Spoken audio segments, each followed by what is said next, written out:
Parrish. Mr. Chair, this is slightly off topic, but I notice every day when I'm going down Duke of York onto Burnhamthorpe, as the light turns for me to go, a green light, a mob of people cross the intersection.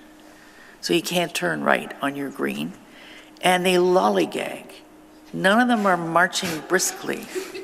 Even when I beep my horn at them, I usually get the finger and they slow down. It's a traffic problem I'm sure occurs in other cities. And there has to be a solution with all the lollygagging walkers so that you don't jam up. If you ever look at the intersection, particularly now with the construction, going down to Burnhamthorpe there is 2 cars get through. And it's green, so instead you go straight through and turn on the next street. Is there any solution to that?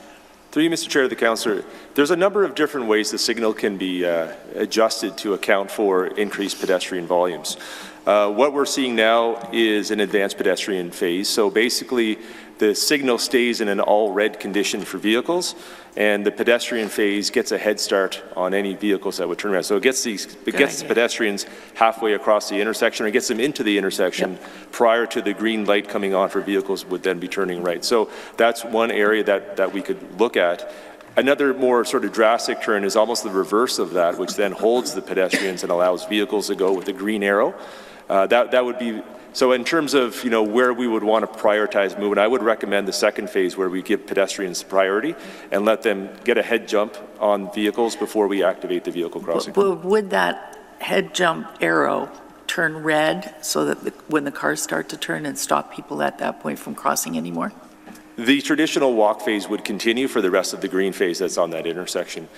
So maybe what I can do, councillor, is I can, and I know this is also in Councillor DeMero's ward, and I know this issue of pedestrian safety at that particular intersection has been raised. We are operating in a bit of a unique condition right now with the Peel-Burnhamthorpe water main project, and we had anticipated that we would be redesigning that intersection with the LRT project as well. So I think it would be good for us to just look at some options that we can introduce now, potentially during the construction phase, but also once that's wrapped up, what's the sort of condition going to exist post-construction and what that looks like. So I'm happy to take that back and come back to both of you with some